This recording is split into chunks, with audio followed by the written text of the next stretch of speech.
mbote na bani nyonso ya magazi tokomi wapi na yebi neza na esengo parce que équipe na au grand complet baza olamuka kitoko Amos Lubaki, Manix, Trésor Zozolo, Didier Kikou toza ebele na tangi kana na béchatio parce que tokomi apesande équipe eza magazine mon muke mais munene siko dimanche nangonga ya 17h tosangira mwana mboka Eliezer eza maloba epenge Fofana tosangira ye po ani balobi Eliezer azwi poison Eliezer akozonga suite Eliezer azwi mukanda na poto moya zonga eza te yango na tuni mwana mboka Eliezer asala kombo afate mwana mboka Eliezer ata osala lolendo okena poto te mais lelo charge pour la terre na kata mbote mwana mboka mwana mboka Emmanuel okoki koyebisa ngai kongo na yo pena bien oui kombo na ngai ndeko ezali Emmanuel Kandu naza mwana chef de groupement na Kapanda groupement ya Tushinji donc na uti Chikapa naza awa ça fait déjà 6 mois on naza awa na mboka Kinshasa kuna moloba dialecte kuna toloba Chiluba toloba Kipende toloba Kichoko batetela bazali bato nyonso to minoko nyonso to bazali na minoko wana on rappela combien de minoko na dialecte wana na zoloba Chiluba na lingo pesa bango mbote na Chiluba bato ba Holanda balondi bonso njino ela moyi bonso bali bandonda njino ela moyi même mwana Emmanuel Kandu mwana wa fumo wa groupement Kapanda mufumi na kuchika njimu nemu mu Chinsansi kichoko polo ba oyi na ebi na mkaula muno kanga na moyo tambulenu kumeneka chinji nguli muno mu Chinsansi wa yenwe Emmanuel Kandu mwana wa chef de groupement watu shinji muno mu Chinsansi na yambio pona ni on kichikapa ka représenter pa mboka Eliezer pona ni na longwaki na Chikapa pona koluka représentant ya ba villageois mona mboka Eliezer na esengote ngai nazali congolais makila na nga eza ya congolais mais une fois souci wana ya koluka mboka tongama to ba ino faut to luka mutu moko ya koki ko aider biso pour de ba congolais ba se retrouver to yana ko sala choix ko kende kozwa mundele moko italien ayaki to louer na banje na ye aye na ngona kati mboka pote a travailler na mboka na biso groupement de Tushinji na Kapanda wana na Chikapa village wana village c'est Kapanda mais groupement comme on a Tushinji groupement de Tushinji tokei bon to bengi mundele po aya na banje na ba machine a travailler na communauté pote mboka na biso etongama bana mboka ba sepela mais une fois que to memaki mundele aye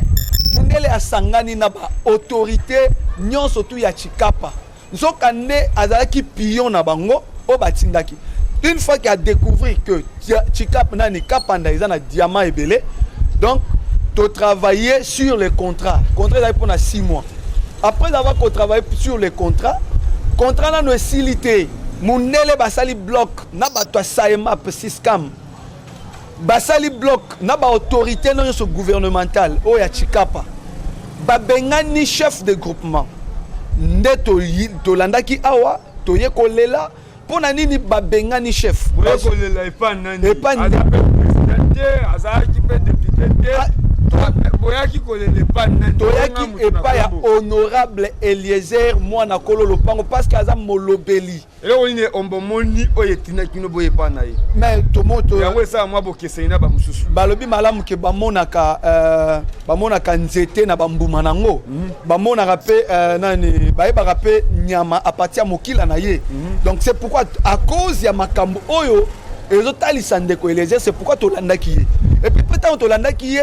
azaki mutu moko o a orienté biso na ba voix moko sûre et certaine oko citer biso tango boye papa ngani na fraternité ce n'est pas de rôle Eliezer bato balingi ye boya pe ko kokumisa ye na lokuta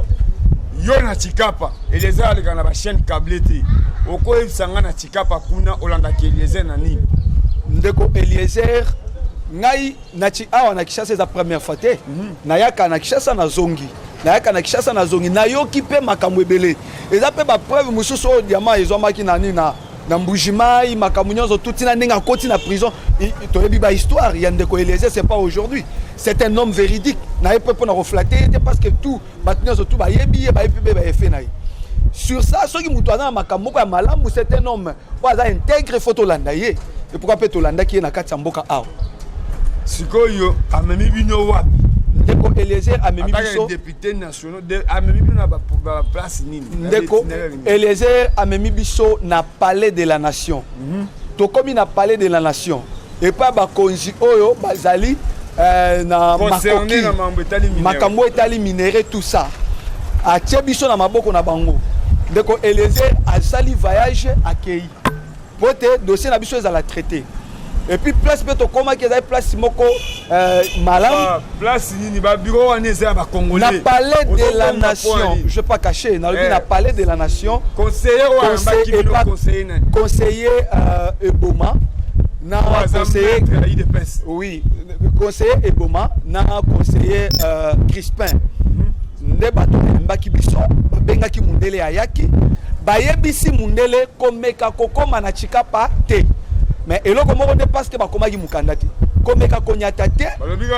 balobi na munoko et puis bayebisi mundele a exécuté mais oyo kamwisa biso pour le moment après avoir pour interdire mundele tozomona mundele akei na chikapa il est maintenant sur place il travaille mundele akomi kokotisa kobenga ba chef nyonso de groupement donc ba chef nyonso ba notable akotisi division ayebisi bato nyonso baboya chef de groupement na bango toza na makambo ya diamant yaza na accompagner kombo ya eloko na parce que pas kenda sa autorisation awa akende kuna faza na document moko waza na nationalité congolaise pété faza na document otanga okoma na chikapa ba contrôler siko azu autorisation na et pas nde azima kokia kopenga ba chef de kona na éviter ya expliquer na biso nde esika onga pe na okiko tuna yo pipe na tuni bakonzi ke akei na va nini aza na ba document nini tant que ba pekisi ye biso to présenter ba mikanda na biso zo pesa biso responsabilité zo pesa biso pe droit contrat na biso ezalaka résilié to sala na e contrat wana ezalaka résilié mundele a détourné biso lelo to komo ke aza na mikanda de quelle façon oye aza na mikanda et puis ba libérer pour que na chika pa ko kende ko sala musala na quel type ya document tozo yebate jusque là ni biso bazo tenir biso au courant que mundele wana a raison ou soit il a perdu to comprendre que azongi na minute au mundele azo utiliser ba travailleur na ye ba profiter absence ya chef ba empoisonner grand frère nanga o azai ko sala intérim kombo nena ado mulumba auti ko kufa tant que biso toza awa toke na matanga ti c'est mon grand frère onga na landi moi na propre ya chef ya papa nanga akufi deuxièmement mundele a utilisé travailleur na ye akota tina ndako ya chef kokende ko violer ko zwa mwasi ya chef ya mibale mwasi ya papa nanga ya mibale a ezuye mwasi wana tango makambo ko makasi atubeli et puis mwasi akufi na minute azana maboko ya la police kuna nazo comprendre que mundele il est en train de financer la police est précisément la place na kaka na mboka na biso la police o biso to benga pour te sécuriser biso nde bango ba jusqu'au place ya kozwa mundele kozwa mundele et puis kozwa charge na nyonso ko défendre en tout même les chefs coutumiers complètement te changer bang ne ko kula kwany même kapanda chef au groupement de Tushinji mon secrétaire wakasayelo machimu groupement de Tushinji kapanda c'est moi-même que vous parlez ndingambane kacha wetu nyama wantambu ujuto akuila tout d'abord peuple même tel que slogan ou président de la République chef oui vont so kumanya chendi kende dikeba kuneko ku Kinshasa nkoko kandi ngamba walu télévision minute donc tu as mis l'étude ndi mulwile Kinshasa ni inquiétude weba ndibishi na kwamba chilumbu echi mukamonya mu capital bwane njindonda meya président de la république bwachinyi bwalu bobo batangile mukanda wa contrat utuli benzi ni mutokeo yebyende uli wambane groupement watu shinji udi encravé ndemwe longolole kapanda ninka longolole cela veut dire ninka lwa chishe chisalo chikalemo nzubu minene tout ça ni nzubu en chef pour groupement centre kajipanga ku mona mutoke ungi pata ulongoloda ne bena province bamwambele ne kapanda muntu mukese nokweu ayelunga bwachinyi noko tudi we mano kwenza contrat mbimpe tulonde wangate wa umulekele umuipate to angate pourcentage ya l'état mi sanyo to kwenza numutoke même vous encadrer kuja kakafunda na chini franga kafunda chini machine au tudiba sang de nende adrak kufeta dibo dia 7 kara wakuja ngata tutu ya kusumba ma pièce de rechange même OK mutoke kenan kayende to widi na encadrer wa c'est smack à partir les autorités baonyo sobaza na chika Félix Antoine Tshisekedi Tshilombo c'est le gouvernement ngozo bimati le problème c'est quoi bato balingaki Tshisekedi te bakolingaka moya na été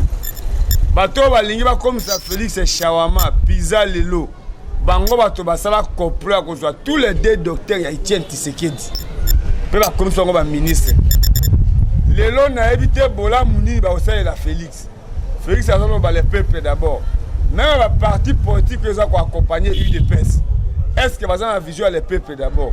Nous avons tout une question à souka, to chité, on a osé pitcher. Yondenge beaucoup tani na conseiller Ebouma. Na ebi que l'UDPS qui a acquis bango triba, o baluba obu. Mais Ebouma za mungala. Selon nengo mona qui traitement ya maître Honora et Ebouma conseiller Ebouma. Ou à un maître, à un juriste de formation, maître avocat, pour défendre la famille ébélée, à traiter n'engue nini, yo ko témoigner nini, n'engue bino bosoina Ebouma, tant que moi n'a pas qu'il les a, à même ne pas conseiller Ebouma, m'embêter minéré. Donc, ndeko tango maître conseiller Ebouma a traité dossier sur place. Nous avons maître conseiller na bisopé, nous avons le maître, nous avons un avocat au Tokendagi naï. Na traité naïe, ayebisi mundele tu n'as pas raison. Ayebisi tu n'as pas raison, tu ne peux pas. Na miso mundele en face ya mundele. Ayebisi que tu n'as pas raison de rentrer encore à Chikapa. Tikala kaka bongo tikala ao. Biso to lobaki bon, c'est bon parce que ezaki un certain samedi c'est le week-end. Ezaki juste que na temps ya souka. Pote abim. Et puis à l'objet ça va au kotika la ka bongo apesi biso pe patience botika la ka bongo mundele a okyo kenete kuna ba défendre misale salemate. Et après tozongi jusque là tozuli sous temps même document à salakité. C'est ça ce que moi je dis. À salaki document te pour na ko interdire mundele. Mais après tant tozongi to comprendre que no mundele azongi tant to bengi to ebise mais lelo on a minute to ki mundele azongi na façon nini yo boyaki obaki akendete o salaki pe mukanda te bon to ki azongi abi non. Votre dossier et c'est qu'il y a un cabinet et un chef de l'État. Donc, et c'est comme il y a posé là. Mais jusque là, tant qu'à cause de nos patienter, patience la vie c'est comme une souka. Et comme vraiment une souka. Chika pas toujours pain de sang. Quand on a ça pour que qui a fait comme on a ça. Bakoufi bain de sang. Et aujourd'hui, et comme il peut être en abisso to bungi si grand frère nanga empoisonné le roi empoisonné bon empoisonné à Koufi kaka biso awa 6 mois mais dossier mobimbe sali 3 ans tozo ka solution té 6 mois lelo moi si à papa à Koufi kaka toujours bon patience to comme na suka to pesi 72 heures.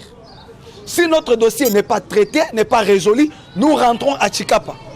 Toza famille coutumière, ceux qui n'ont pas de ceux qui n'ont pas appliqué même coutume et comme même habitude à Chikapa. Vous allez entendre des échos. Je dis ça ouvertement parce que je suis ici à Kinshasa. 72 heures, on en a pessi parce que notre dossier traîne encore à la cabinet, il y a chef de l'État. Malheureusement, pour documenter que tu n'es pas chef de l'État, il faut directeur à cabinet à Yambango. Est-ce que mon amboka Vital Kamere ayamba ki makamona binote? Balobi document eza na maboko na ye eza na cabinet na ye. Siko bozumi réponse. Tozuna nos réponses ni appel. Ba numéro na biso contact eza presque partout. Totamboli partout. Makambo concerné mine baebi. Chikapa baebi Kinshasa mobimba baebi. Bisika nyonso batangi mine ici à Kinshasa bazoy mona dossier chef Kapanda. Merci. Là on a le banaebi keno toujours ndebiso toloba toujours inshallah. Naebi kenabo kasi. Mutamutaye ba place à Simba Mata. Deka ndemo na sema loba keno yi assemblée la raté. Mais il faut toujours passer na biso. Pe bato ba bi force ya mona mboka mona ntimi. Soro moni bato ba bi force ya coutume. Surtout mambo tali minéré et travaillera toujours na coutume. Soki ba moni moto bi racine na ye azolo babui. Ki chassa eza ba teke yango ba bi mambo basalaka. Message na oya suka na lingi penda communiquer na kichoko na chilu. Chingamba nungwe njimulo munemu nyinga kula muchilubu. Ngalu muchinsansa wakukeba bumuntu anyi kukeba mabanje chili chitu akanyina katona baye kunyenga to kataba bwela muso kwa benda to mujimu wetu uti to tubakengela tubapana to ni mpango wa to tukukeba mujimu wao lelu walo voki bwa setu sanka bonsu lelu banfumu ba muchikapa badi sangishi bwa kwangata muntu mwenyi kutu hata twetu kwangata basalai betu ba mukongo kuteka kadi njingamba bimpa bwase Pikala bubateka basalai bonso ba nimba la police nimba FARDC bonso ba mwaba ba congolais pikala ba jingo bwase twetu lelu ne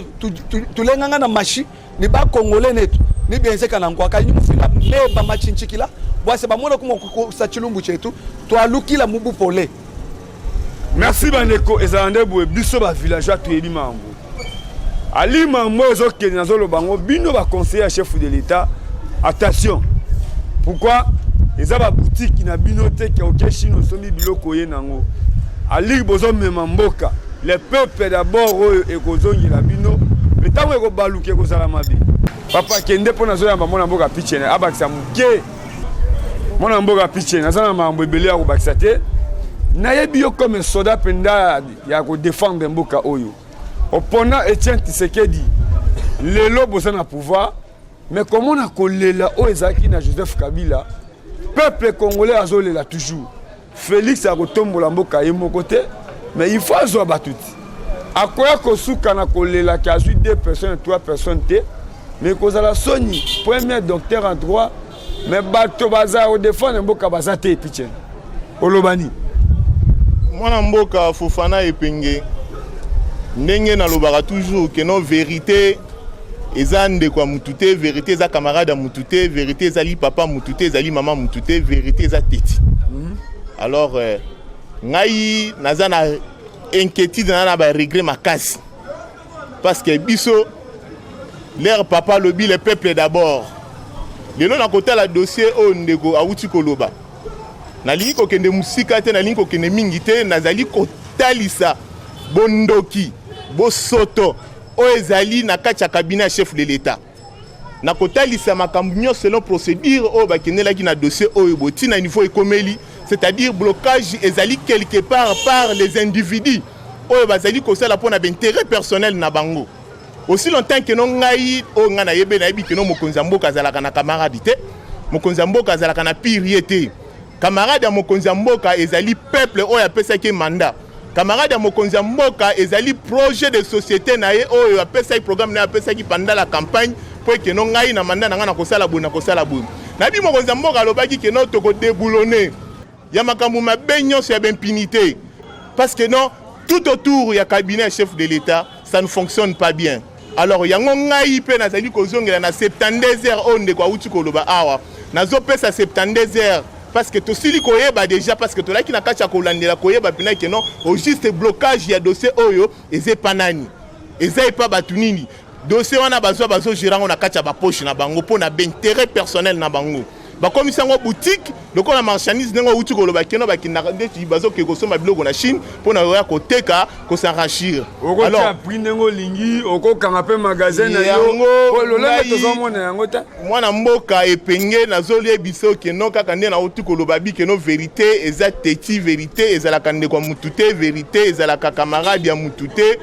nazotalisa oyo ezali na cabinet ya chef de l'état mpo na koyebisa mokonzi ya mboka keno afongola misu parce que Tshisekedi aloba na biso le peuple d'abord là alobaka biki na jeunesse abiki no lobane asuka biki non prenez-vous en charge héritage o Tshisekedi atikela ngai ezali ya ko combattre bantivaleur et ko défendre ba valeur c'est-à-dire lobi que non soda lokola ngai commandant discipline ya temple ya démocratie lokola ngai na musala o Tshisekedi atikela ngai po ke no ngai na sala musala na poste lelo na minicho soko likunde côté lelo na motemo bi olongola nga na mokili na ok nos problème na Tshisekedi akotuna nga ke no oye ko sala nini aussi longtemps que no musala o nga na tikela ki na no kusilisi yango te na no sali yango te donc j'ai un grand travail j'ai un grand devoir ya ke no na sala musala oyo Tshisekedi atikela ki ngai lera lobaki ke no surtout vous la jeunesse prenez-vous en charge c'est parce que mona ki ke richesse ya mboka eza na kati ya jeunesse galère alors talisaki po ke no biso jeunesse toyeba na ko se prendre en charge parce que donc Congo ya lobby ezali jeunesse oyo ya biso oyo boye jeunesse oyo ba manipulaka te lelo ozomona ke no naza kolela te c'est-à-dire eza kanda c'est-à-dire que no il faut to fanda donc kanda comme tel c'est-à-dire ngai na uti front c'est-à-dire na bitumba oyo ya Etienne Tshisekedi oyo biso bitumba donc bon yo moko outsolo bango te ya PTT bitumba oyo pena bitumba ya lelo biso to sacrifier vie na biso pour que notre comme na iloko biso to komi lelo front oyo to uti nga na boy kokota na salle de fête nga le binga na kokota na salle de fête na okina majorité nga na tikali comme avant pendant et après donc pendant tikali pendant toujours na kati ya lit juste pour na kotia vigilance ya keno mokonzi ya mboka respect mwana mboka ya nini Félix Antoine Tshisekedi bisiko zali juste pour que nous a fonctionné tala Fofana mandat ezali ya une fois et renouvelable lelo soki mwana mboka Félix Tshisekedi akofongola misu te batu oyo baza tout autour lelo oyo babengami keno ba pirier ba master pardon bango ba kotia croque jamais pour que nous va tenir un échec lobby lobby va comme koloba n'importe quoi alors c'est un message fort que je lance uniquement au chef de l'État pour na kota lisaye il doit vraiment veiller na kati ya cabinet nae ezali na bosoto mingi cabinet nae ezali ko fonctionner malamu te na pesi 72 heures pour que non ceux qui solution ezamite na dossier oyo ya chef Kapanda oyo makile zo bandi kotanga déjà parce que ba conseiller spécial oyo dossier oyo ekendaki do bazwa ki dossier oyo na maboko oyo ba traiter ki dossier oyo ba moni que no chef aza na raison oyo ba pekisaki que italien wana koki kozonga na mboka chikapa te pona okende ko exploiter te bayebi makamwana non na lobby boye ngai na ko croiser maboko te au lobby que no toko vivre lokola toza na pouvoir tozo vivre lokola toza na pouvoir te pour vivre le quoi les gens à pouvoir c'est-à-dire que non ils allaient vigilance pour ça on a dit que non nabosana que non touti front nous devons quand même sauvegarder pour conserver le pouvoir pour que non lobby peuple appelle sa vie sous mandat mususu to continue la distraction c'est-à-dire to kozoyomo to perdre moi mbo apiche TV zangonga na peso lo basuka tala caméra